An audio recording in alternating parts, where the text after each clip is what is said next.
Yes, everybody, welcome back to the channel, and right now we're going to be talking about Declan Rice, Harry Maguire and Scott McTominay.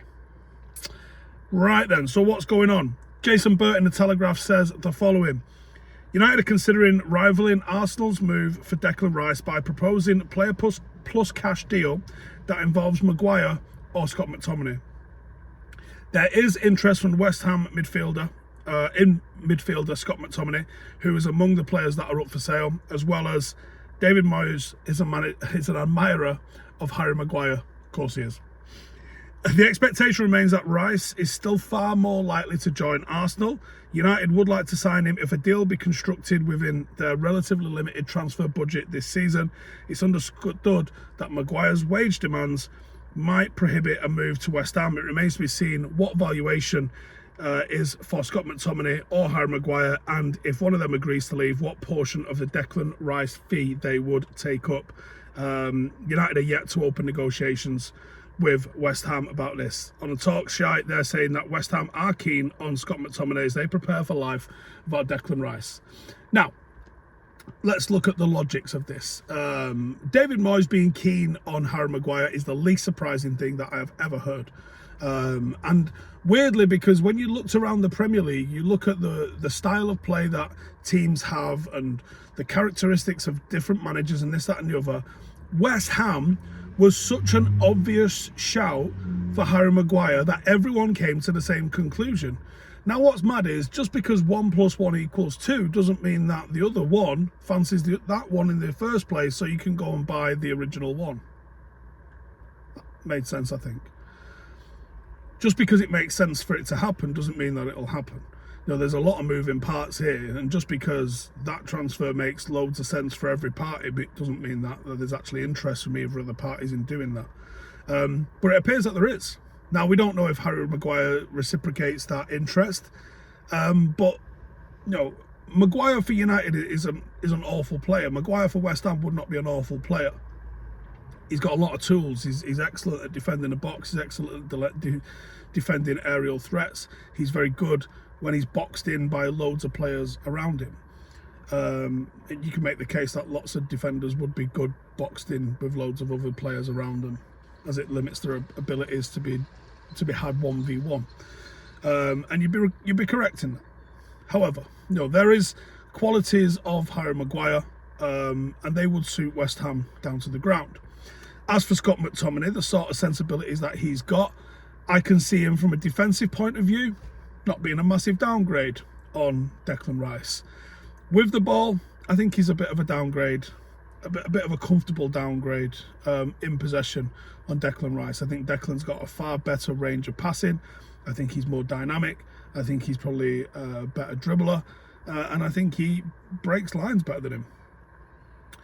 But from a defensive angle, I don't hate it. I think it makes a lot of sense, and I think both Maguire and McTominay would probably be fine in that West Ham side. Now, West Ham getting 2 players plus cash for Declan Rice, I can see the appeal of them doing that. I can see the appeal for Declan in wanting to join Arsenal. I think he's an obvious starter in the Arsenal team. I think if he came from Manchester United, I think you'd be looking at 4 players for 3 positions. At least 4 players for 3 positions, and I think that would be Bruno, Mount, Declan Rice and Casemiro. And I think depending on the opposition, Declan plays, and I think depending on the opposition, Mount would play. But is a player more willing to maybe sit one out? I don't know. I can see why Arsenal would be a better proposition for him, because he'd certainly be treated in higher regard than he would at United, where he would be asked to compete with, you know, a midfield that's already got Bruno and Casemiro in there. If he went to Arsenal, he could really cement himself as the number 6. And I saw some lineups today that was showing Arsenal's midfield next year with Havertz, Odegaard and Rice. It's a tasty midfield. But what you're about to ask Declan Rice to do in that situation, I believe, is play in a system and a formation and a mentality that he's never had to play in. Factually. West Ham play in their own half. West Ham do not dominate the ball. West Ham are reactive and look to play on the counter, factually. Arsenal do not. Arsenal look to try and play in the opposition half And he would go from being someone that plays in a double pivot in his own half to a single pivot in the opposition half, where he'd be required to defend 1v1, cover for both fullbacks because they're going to be getting high and wide, and also occasionally form part of the back three as they look to play out and try and progress and beat presses and beat the opposition in that sort of sense. It's a different way of playing, and it remains to be seen. I think he probably can, but we don't have the evidence that he can do that yet. At Manchester United, he might be asked to play the same role. It might be him, it might be Mount, and it might be Bruno. And he might be asked to do the exact same role with a very similar set of players around him as he would be getting at Arsenal. The only difference is when we come to Anfield away or the Etihad away or something like that, I would very much expect to see Rice alongside Casemiro, which I think would be a very, very strong midfield partnership in a 4-2-3-1, and it'd be quite effective. The problem I've got with Rice is the same problem that I've had with Mount, and that is at 70-80 million, there are far better players out there that you're going to get probably £20 million change for this sort of player. At £40-50 million, I'm interested. I think there's good value there. But the way West Ham just slapped this £100 million fee on and just expected that everybody was going to decide that he was worth that much, absolutely not. So it all points to him joining Arsenal, as it does with Timber, as it did with Lisandro Martinez last season. Are United playing the game of let Arsenal make the bid and then we'll swoop in, and once the price has been set, we'll take the player? That might be a way for United to prevent themselves getting had off with transfer fees like we do all the time. And if that's United's new tactic, I am so fucking here for it. It's unbelievable.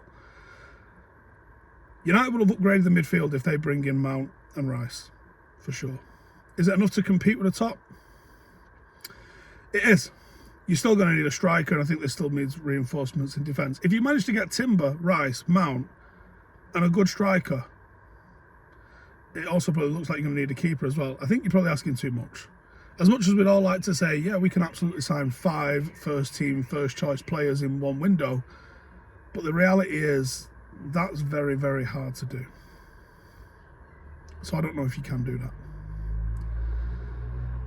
I mean, you guys let me know in the comments.